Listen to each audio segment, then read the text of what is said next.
Hengi, það tap í fyrsta leik á móti nýliðum, þetta var svolítið erfiður leikur.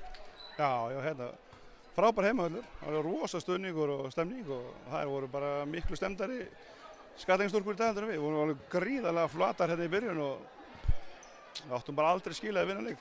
Fengum alveg mýmörg tækifæri til þess að taka hann leik. Það var bara, við hefðum ekki eftir að skilið.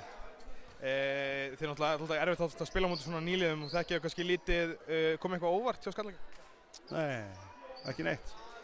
Ekki neitt, við erum feikilega góðan skopmann í Bandaríkjamanninum og við vorum að skrifa eftir. Við vorum lélegasta liðið í dag.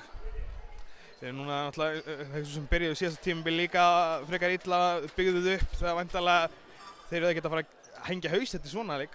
Nei, við erum ekki þekkt fyrir það, þetta eru 28 leikir og það er eftir að tapa leikjum og ef þetta kveikir ekki í mínu fólki þá þekki mitt fólki ekki rétt. Þeir mjög vera stolt af þessum sigri og lögðu þessu bara virkilega fram og við vorum bara miklu betra liðið hérna í fyrsta leikluta. Það var bara eitt liðið hérna í fyrsta leikluta inn á vellinum og við náðum að svara því og gera þetta í 4-5 gang bara hörkuleik. En það var bara eins og við vildum þetta ekki nógu mikið.